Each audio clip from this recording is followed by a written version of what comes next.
So my question is, how does God's decisive role in causing people to be born again relate to my indispensable role in midwifery? You didn't know that word? I didn't know that word.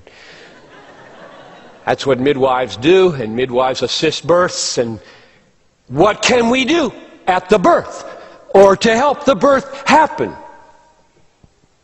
Is there anything that a human can do to make a divine miracle come to pass? What should we be doing to help unbelievers be born again? Simple. Everybody got that sentence? What should we be doing to help unbelievers be born again? And the biblical answer is just crystal clear.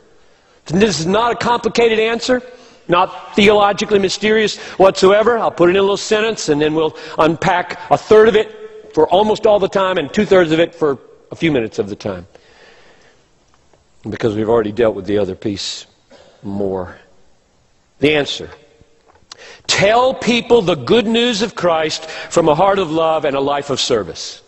That's it. Tell people the good news of Christ. Tell people the gospel. Tell people, open your mouth and tell people the gospel from a heart of love and a life of service. That's it. Now, let me give you a little glimpse of that before we look at 1 Peter 1. You don't have to go here. I'll read it to you. This is 2 Corinthians 4:5. What we proclaim is not ourselves, but Christ Jesus as Lord, with ourselves as your servants. That's a little picture of what I'm talking about. What we proclaim is Christ.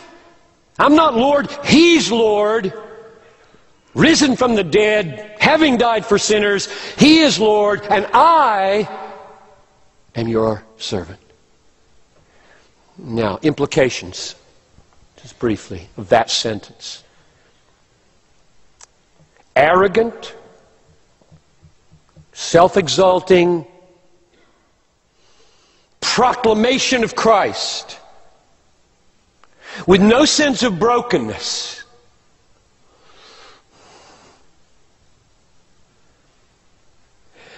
contradicts the gospel. In other words, I'm saying that from a heart of love and from a life of service is the only way your heart and your life won't contradict what you're saying. Why deliver a message if two-thirds of the message is contradicting the one-third? You don't want to do that.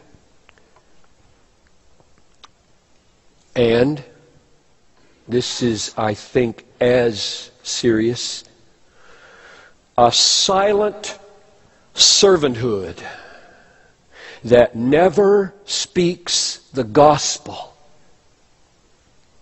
contradicts love. There's a lot of that in the world today. Silent serving as though that were love, leaving people without the articulation of the gospel, which is the power of God unto their salvation. It's not love. It looks loving. The world certainly wants us to do it that way.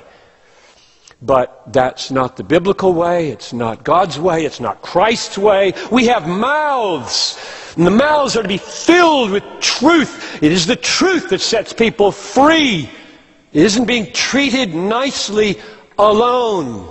Nobody gets saved by being treated nicely. They get saved by hearing the gospel. Faith comes by hearing, and hearing by the word of Christ. If we don't open our mouths and commend Christ, we're not loving Him, no matter what we're doing with our hands.